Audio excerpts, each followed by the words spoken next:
Right, this is a speech the Lubavitcher Rebbe gave in 1992.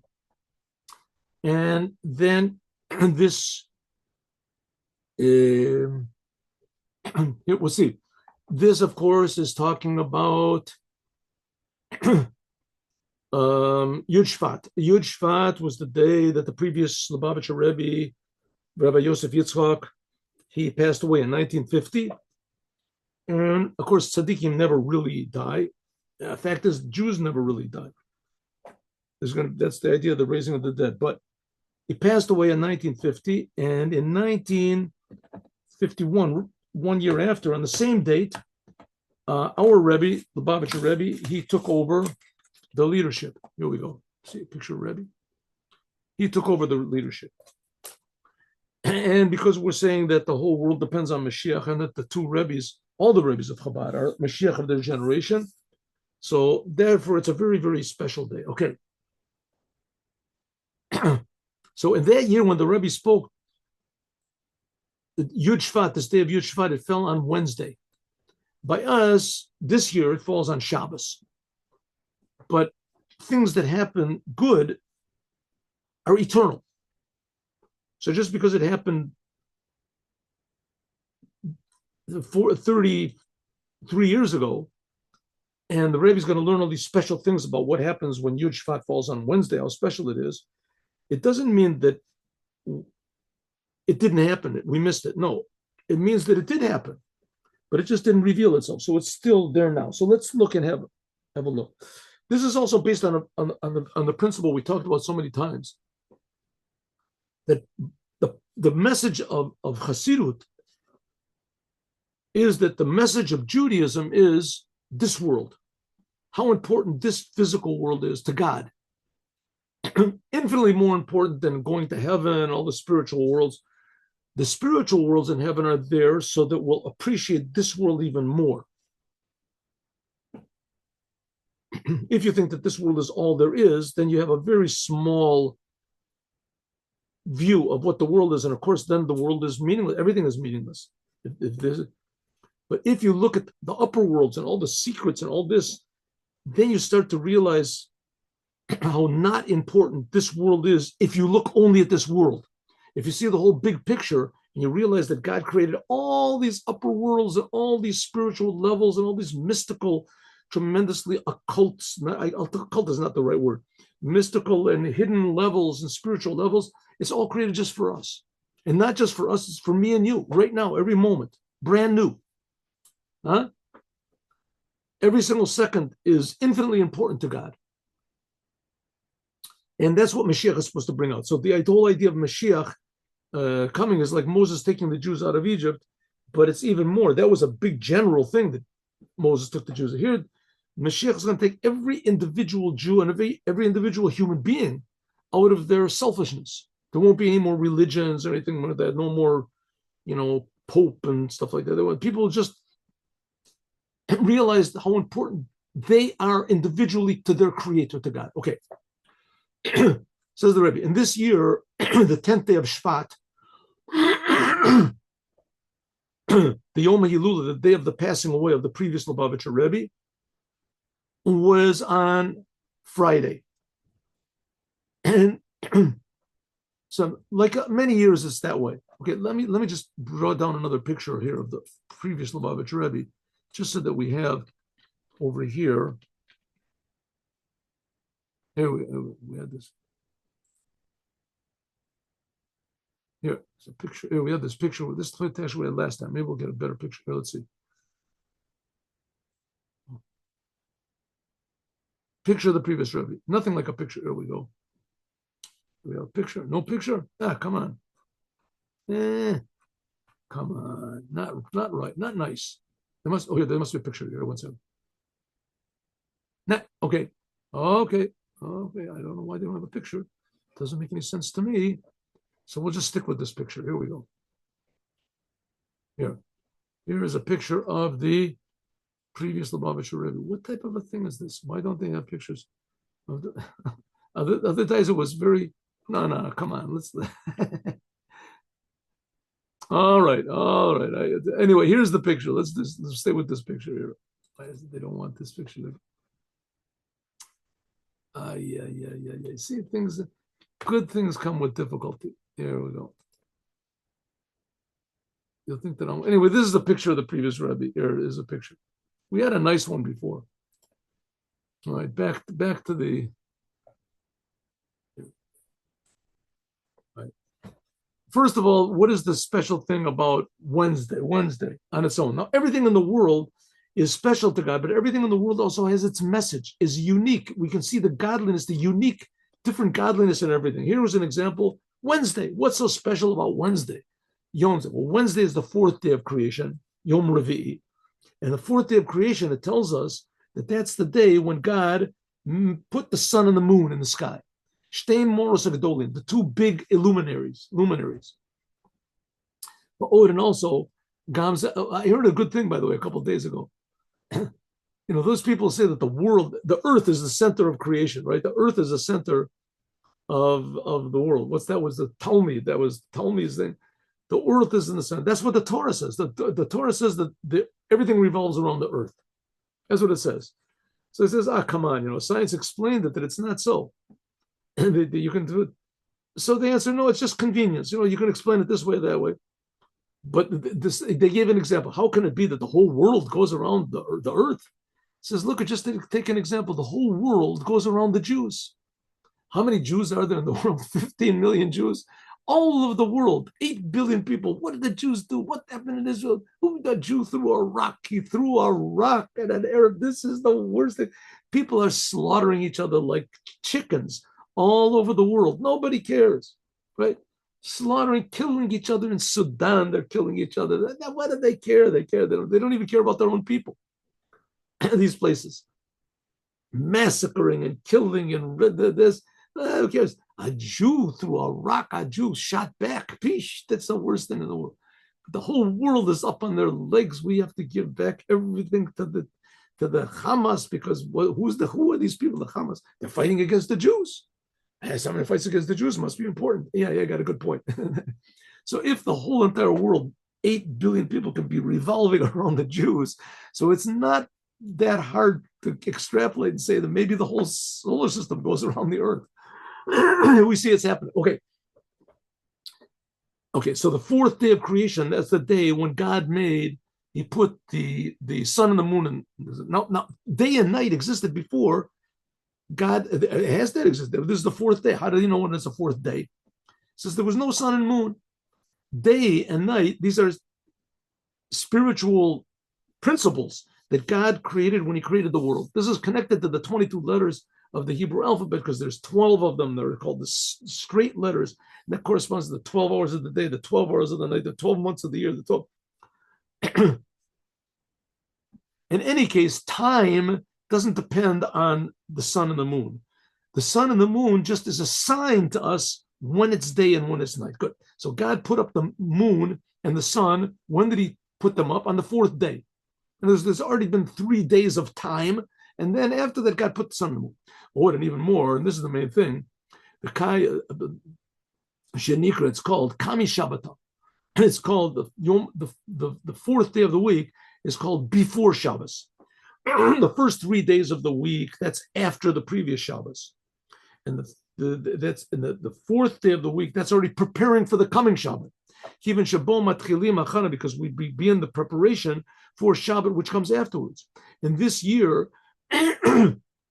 especially Wednesday, especially because that's the day when the day of the passing away of the previous Rebbe, which that's Vayechulu, so to speak. Everything was finished. The life of the previous Rebbe was finished on that day when it came on a Wednesday. Like it's in the Shira Shel Yam. This is also stressed by the song that the Jewish people sang when they went over Yam Suf. That in the end it says, "V'chosmo." I'm sorry. Made a mistake. Wow. This is the song of the day that we finish this day with. Every day in the Holy Temple. I'm sorry that I said that. I'm sorry, I just got confused. The day every single day in the Holy Temple, the Levites would sing a different song. Every day in the day, they would sing a different song. The song that they sing on Wednesday, they stick on the end of it. L'chuna ranana Hashem. Let us go and sing to God. This is how the prayers of Shabbat in the nighttime start off. It's the three sentences of L'chuna ranana. These are the beginning of the sentence L'chuna ranana. That's how we start off the prayers of the nighttime of Shabbat. So Wednesday comes to remind us, the song of the day comes to remind us that we have to start preparing for Shabbat. For Shabbat.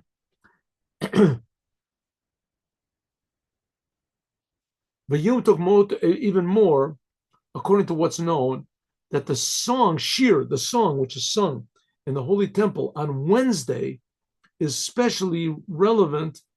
Song in general is especially relevant to Shabbat. Why? Because on Shabbat we say one of the Psalms of King David, Shir L'Yom HaShabbat, the song of the day of Shabbat. Here's Psalms 92, and it says, what does it mean?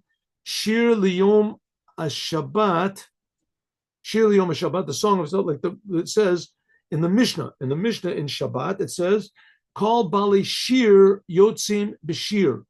All of those who sing go out with song. That's not the simple meaning of the Mishnah. A shir is like a ring that goes around the neck of the animal. And it says all animals are not allowed to do your work for you on Shabbat. They can't carry things.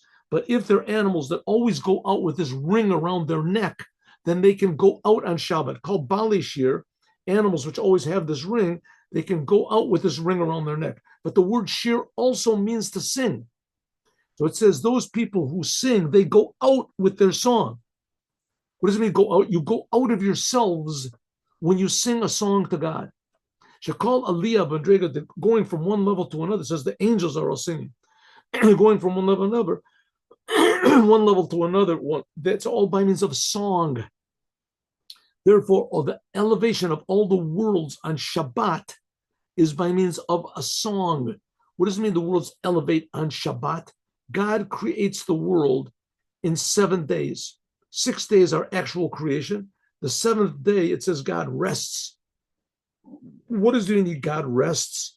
On the 7th day, God reminds the world that there's a creator. Sometimes you can get so involved in the creation, you forget there's a creator. Therefore, Shabbat is the day that reminds us that there is a creator. That's called elevation, being elevated. Let's say a soldier, he's in the battlefront, and it's cold, and he's tired, and he's hungry, and he's this, and he wants to go back, and suddenly he remembers my country, my this. It elevates his soul. He suddenly becomes motivated because he's connected back to his source, right? What am I doing here on the battlefield? I'm serving my country. I'm protecting the people. I'm this. That's called an elevation. The same thing is Shabbat is like an elevation. What does it mean? It's an elevation. And the Shabbat, you remember, why am I here? What am I doing here? I'm here because there's a God. God is creating me. It's called a song. But in addition to that, singing a song to God, and there's in Chabad, there's a lot of them. But in Judaism, there also are. Singing a song to God, it's an elevation. It elevates us to that we stop thinking so much about the world and we're singing to God. It's an elevation. That's all of a song. This, especially on this coming Shabbat, is called Shabbat Shirah. This Shabbat that's coming up, the Shabbat when we read the section of Bashalach, is called the Sabbath of Song. Why is it called the Sabbath of Song? Because we read in the Torah the song that the Jewish people sang when they crossed over the sea. It's drawn down to all the other Shabbats. This idea of elevation by song. From this, I mean, you have to be very careful because there's song that also brings you down. Umizem moving, so it's understood also relevant to the elevation that comes by when the passing away of the Rebbe. Like it's known that the day that a tzaddik passes away, that all of the energy and the work that he's done in his whole life, it goes up with him. And that the main thing is the completion of the Yom Shabbat, that everything comes up in Shabbat Shira. Okay, so what? Let's see what's the Rebbe saying over here. Listen, it's a very interesting thing. Just think about it for 1 second. What is time? What is time? A person lives in the world and time passes by. So some people say, well, if time passes by, that's a sign that nothing really means anything, because whatever you do, it just goes away. It just goes, and eventually a person dies, and that's it. So we're just like, flowers in a garden or something like that, and it just, you're here for a while, and just that's it, right? There's no meaning. You can say that, but in Judaism we don't say that. In Judaism, what we say is that time is opportunity. Time is opportunity. God is giving us opportunities, giving us challenges, opportunity, and by utilizing the time, we can bring things that are temporary to be permanent. There are things that are never will never end. And even in simple things in the world, not even talking about Torah and mitzvahs, right? Music, doing a good deed, love, those are things that don't go away. It's an experience, we can't explain it. A person can die, but the love that his family has for that person never dies. And the love itself doesn't depend on the person anymore. Love itself is something that's eternal. You've just awakened this one little unit, quark of love has been added. So that's an eternal thing. So in time, you have opportunities by making the right choices and connecting to the right things that you can be above time. And that's the idea of the song. The song elevates from temporary to be permanent, to be something that's eternal. I mean, the religions of the world, they make use of this idea of going to heaven. You do good things, you're going to go to heaven, which there is a lot of truth to that, right? A lot of truth. It's permanent. Permanent. But the true idea of a song is that you don't think about yourself. You're not interested in the rewards that you get. You're interested in the truth. Truth is something that's eternal. And that's what happens, especially in this year. That's the true song, that you've elevated the world, all the experiences, from something that's selfish. What am I going to get out of it? What's going to happen to me? I'm going to get heaven. I'm going to get to something which is elevated totally to God. What is God going to get out of it? God wants me to do this thing. If I do what God wants, so God gets pleasure. That's the eternal. That's really elevation. And that's the Shabbat. This coming Shabbat in general is the idea of song, elevation. And this Shabbat is called the Sabbath, the Shabbat of song, because we sing the song of the Jewish people. We read the Torah, the song the Jewish people sing when they went over the sea. So that's double song. And especially now it's connected to the passing away of the previous Rebbe, which that's the elevation of all of the good deeds that he did in his whole life being released to all the people that he basically did them for. He did it for the Jewish people. The Jewish people could all partake of this good that he had. So this, I want to call it a triple elevation. The elevation of Shabbat, the elevation of the Shabbat Shira, and the elevation of the Shabbat that's relevant to Yud Shvat. Okay, but that year, the Rebbe, that's what happened. Yud Shvat fell. Yeah, Yud Shvat fell on Wednesday. And Wednesday is the preparation day for Shabbat. That's why the Rebbe is talking so much about Shabbat.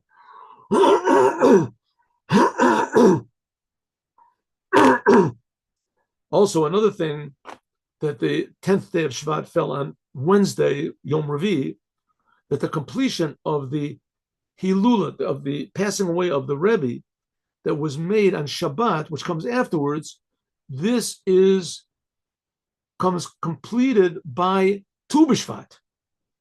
Tu B'Shvat will be, when the Rebbe was speaking, this was the day, 2 days after Shabbat. Shehu Begimel Yomim, this is in the 3 days, Shabbat, Yom Rishon Sheni, from Shabbat, that's considered to be one unit. Shabbos, Yom Rishon Sheni, that's one unit. And then Wednesday, Thursday, and Friday, that's another unit connected to the next Shabbat. Okay, so the Rebbe, again, the Rebbe is not just playing, the games here with the interesting things. The Rebbe is trying to say that every day of the week, every date of the year, every detail that happens in the world is a lesson to us about godliness.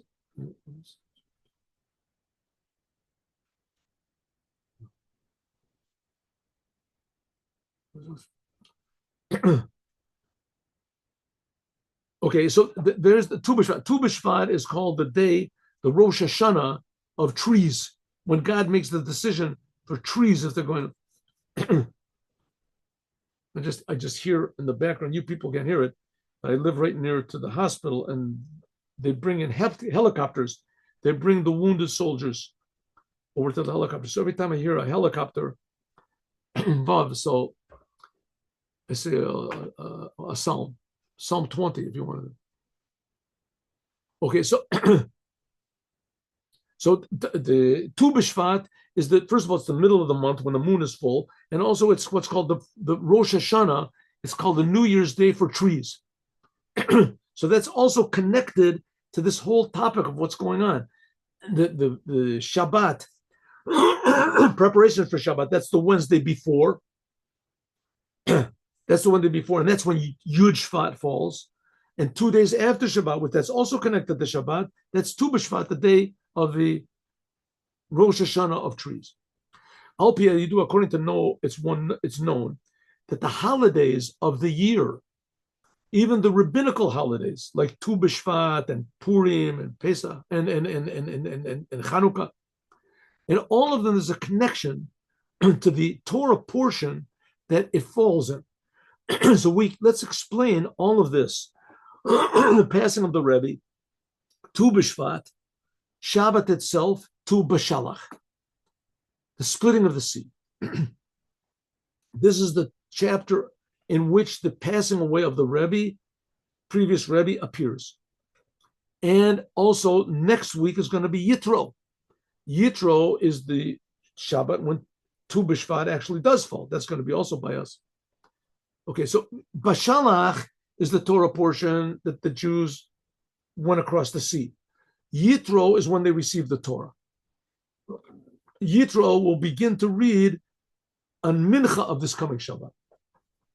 Okay, let's see how much progress we can make. Ready? Let's go. Okay, so up to now, what have we done?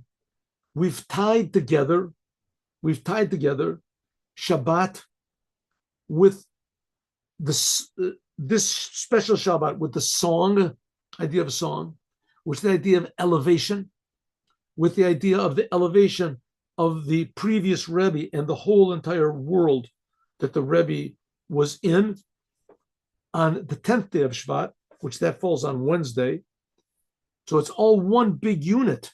Wednesday prepares for the Shabbat of song. That Wednesday is Yud Shvat, which is also elevation, just like song is. And 2 days after Shabbat, when the Rebbe was speaking, is Tu B'Shvat, which Tu B'Shvat is also an elevation. It's what's called the Rosh Hashanah, the New Year's Day for trees, when God decides the trees. We'll tie this all together. Trees are very special. Trees are special. It compares a man to a tree. We'll see in a minute. First of all, what is similar. This week's Torah portion is B'Shalach, and next week is Yitro. Both of them are talking about receiving of the Torah. In Parshat B'Shalach, it's talking about when the Jews totally completed going out of Egypt. That's the preparation for the receiving of the Torah. Like it says, God said to Moses at the burning bush, which the burning bush was on Mount Sinai. He said, when you take the Jewish people out of Egypt, they're going to serve me on this mountain. So going out of Egypt was in order to receive the Torah. When did the Jews completely go out of Egypt? When the Egyptian soldiers drowned in the sea. The Jews went over the sea and they drowned. In Parshat Yitro, that's going to be the Torah reading next week.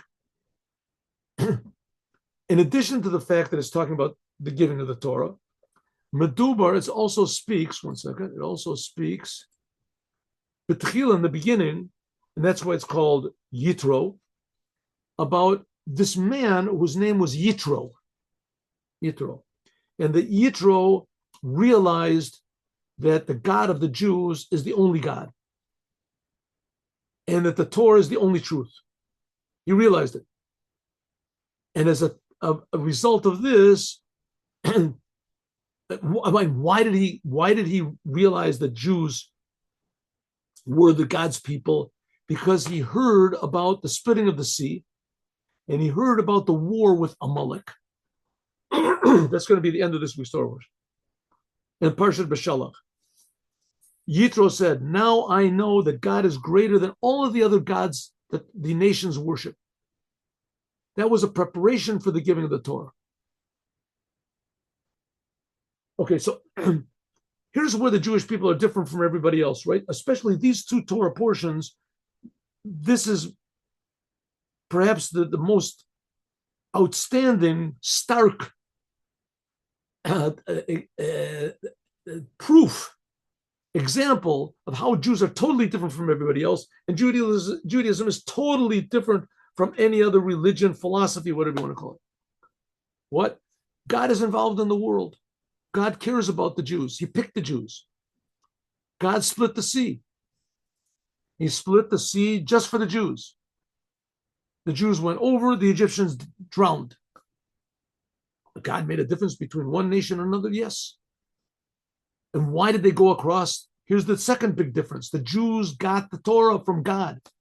3 million Jews, 600,000 of them were just men above the age of 20, were all saw and heard face to face God at Mount Sinai speak to them. Speak to them. God gave the Torah. And what is written in the Torah? What is written in the Torah? These weird things which have absolutely nothing to do with religion whatsoever. Seemingly, if someone steals your ox and he carries it, then you find him, then he has to pay 5. If it's a donkey, and then so you find a dead person between 2 towns, so you have to break a donkey's neck. What's going on? Where's the religion part over here? What's happening? You have to put boxes on your arm, a box on your head. That's what they were slaved in Egypt for 210 years. The big miracles, yeah, that's the Torah. That's the Torah. To make every detail of this physical world holy. That's the job of Judaism. That's in these 2 portions of this week. Okay. And so that's really, we're going to see how that's specially for Shabbat, because only Jews are supposed to keep Shabbat. Non-Jews are not allowed to keep Shabbat. They're not allowed to make up a day on their own. It's a big mistake that the non-Jews are making. They can't make up a Friday, a Tuesday, a Wednesday, a Saturday, a Sunday. They can't do it. It's forbidden for them. They want to take a rest, they can rest. There's also different opinions about that, about even taking rest in general, but Shabbat. So we see the Jews are totally different as far as Shabbat goes, as far as the Torah goes, as far as the whole idea that Jews were all slaves and they got out of Egypt. That God does these miracles for the Jews. As a piece, he's still doing them. Okay, so that's this week's Torah portion and next week's Torah portion. And this really is all summed up in one unit, which is called the previous Lubavitcher Rebbe, or the Lubavitcher Rebbe. He's the one that wants to enliven all this for the Jews, to connect the Jews to it. We can say that especially in Parshas Beshalach and Yisro, this is a preparation for the giving of the Torah. And there is a preparation, completion of the Torah that's going to be in the future. Like it says, Torah chadasha mi'iti teitzeh. That nowadays we read the Torah, we don't feel any godliness in the Torah.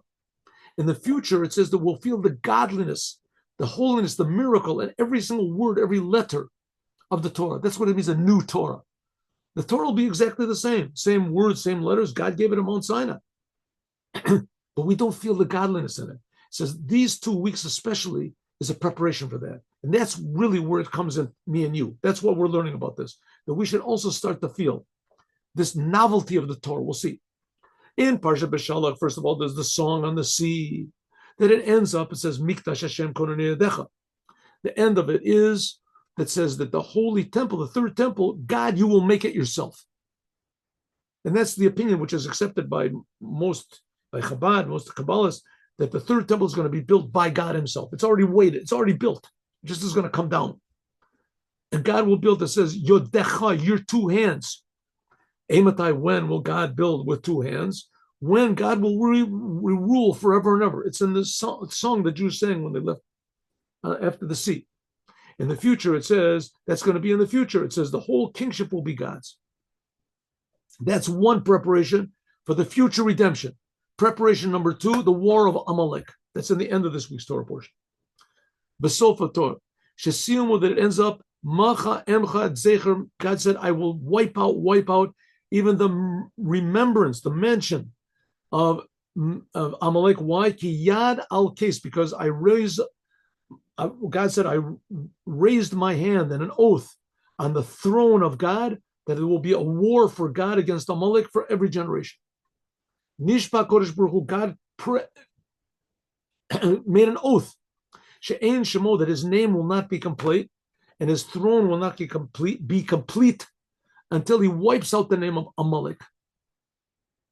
I think Amalek in our generation is the United Nations, frankly. That's what it is. But I mean, their hand is the Hamas. Their whole thing is against Jews. It's totally not understandable. They just want to destroy the Jews. I mean, maybe we can also say the church, but I think that they all work together. Shene'emar, like it says, Oyev, Shene'emar, ha'oyev, like the enemy said, Tamu, Charbos, Nenetzach. There will not be any more swords forever. That's Amalek. Amalek's whole thing is that he wants to destroy the Jews. What does it say afterwards? La'olam yeshev, then forever there will be peace in the world. God's name will be whole. We'll feel that the world is being created by God.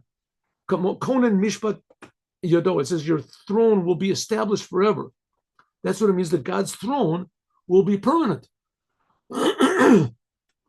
In Parshat Yitro, that's Parshat Bashalach. The Jewish people went across the sea, and the Egyptians were drowned, and Amalek is destroyed. That's talking about the future redemption. There won't be any more Jew hatred in the world. But I just want to say one small thing here, and it's really quite amazing now. If this is not a sign of the Mashiach, I don't know what is. The whole world, even in the universities, they're all on the side of the Hamas. They're on the side of the Jews. We stole their land. We got no right to it, and we're killing them, and we're doing genocide, and we're doing now. I mean, I don't know what to say. A monkey, and the biggest fool in the world, could just look and see how absurd those statements are. I mean, these Hamas people, they never did anything good in their whole existence. Never. There's not one good deed that they've ever done. They didn't even make up any good deeds.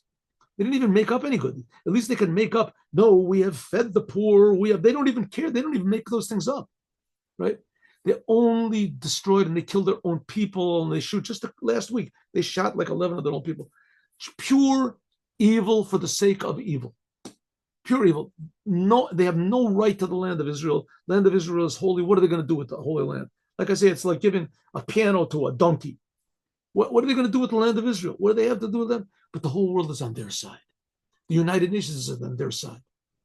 We have to make concessions. We have to do this. We have to go. We have to understand them. We have to realize them. The whole world. There's absolutely not one shred of fact, of evidence to support any of their claims. Nothing whatsoever. And the world doesn't care. And all the pictures of how they killed people on October the 7th, and they raped and they burned people. There's pictures, there's movies. They took the movies. They were so happy. See what type of a sick person that takes a movie of a thing like that. And their parents were happy, and they called home. And the whole Gaza population was rejoicing, and they were all happy that we were destroying them, and we're raping them, and we're burning them, and we're taking them. And the world is with them. That's the point I'm trying to make. The world is with them. And there's even Israelis that are with them. So, I mean, the Rebbe said that one of the signs of the future redemption is that all of the evil will be proudly revealed. It'll all pop up. It's a sentence near the end, in the end of the book of Daniel. And we see that so clearly now, just so incredibly clearly. There's no one even shred of, I mean, it's really quite incredible. It's really, really incredible. Let's say even Yamach Shemo Hitler, he did a lot of good things for the Germans. He turned their economy around. He made them this. Okay, in the end, he was a totally evil, destructive devil. But at least you could say he did something good. His picture was on Time magazine. It was the man of the year. He made a tremendous economic, did something good. Hamas never did anything good. Never. They don't want to do anything good. They have no plans to do anything good. And the world is with them.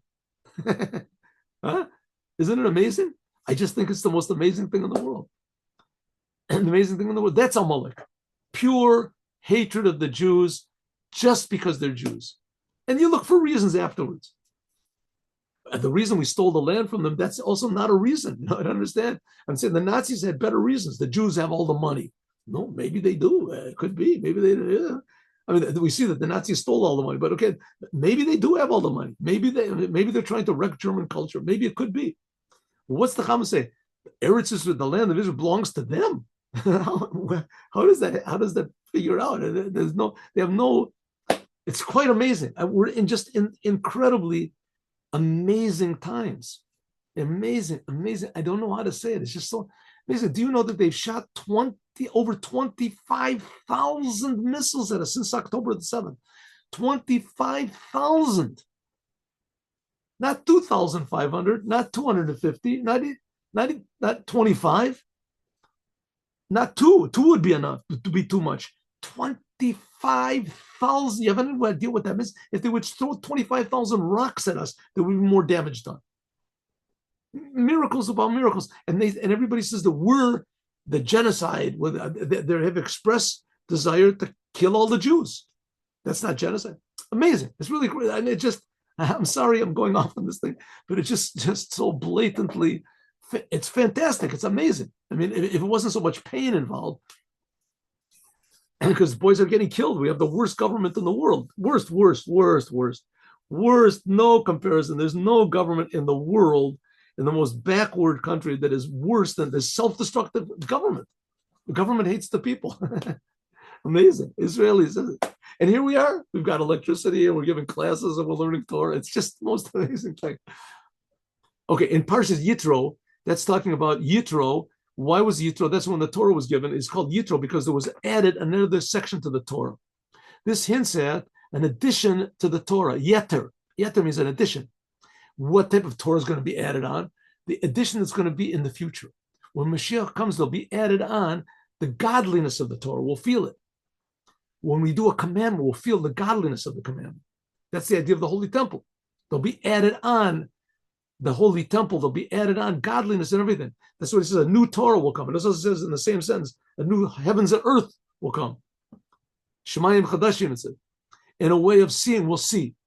Okay, let's understand now what is this idea of the song that the Jews sang when they went over the sea and the defeat of Amalek, which we said that those two things are especially showing on the future, is the fact that Yitro, he surrendered his opinion, and he praised God, and it says Yitro was the master of idolatry. He knew all of the idolatry, he knew all of the spiritual worlds and things like that. He was the high priest of idolatry in the whole world. And he suddenly realized that he had made a mistake, that he didn't know what Judaism was. And as soon as he heard about the war of Amalek and the Jews went across the Yam Suf, then he said, that's it. I'm dropping everything. I'm going to become a Jew. What's the connection to this? Yitro admitted, when he admitted that Judaism was right, what's the connection of that to the giving of the Torah in the future? In order to understand that, we have to understand what it says in the beginning of our Torah portion, Vayihi b'shalach, that Paro sent the people, and he didn't let them go in the land of the Palestine because it was too close. What does it mean it was too close? That it would be easy for the Jews to return. The Jews wanted to return back to Egypt all the time. So therefore, God took the Jewish people in this devious way through the desert of Yam Suf, and therefore they had to cross over Yam Suf. Now, if the Jews wanted to go to Egypt, you look at a map, you'll see it was not necessary for the Jews to go from Egypt to cross over the Yam Suf. It wasn't necessary for them. They could have just gone, but God didn't want them to go straight. It would be too easy for them to find the way back, to go back to Egypt, because the Jews wanted to return back to Egypt. So therefore, as when the first difficulty, so God made this devious course that He took them around so that they had to go across the sea. They had to go across the sea. He took them up to the sea, to the Yam Suf. And that's because of this. Then they sang the song when they went over, and because of that, they fought the battle of Amalek. They could have gone straight. It was just a couple of days that Amalek wouldn't have caught up with them. So these two things, of the crossing the Yam Suf and the war with Amalek, was a result of God making the way long, lengthening for them the way. And these are the two things that are going to hint at the coming of the Mashiach and the new Torah that God is going to give. The godliness will feel the godliness of the Torah in the becoming of the Mashiach, as we're going to talk about more, God willing, tomorrow.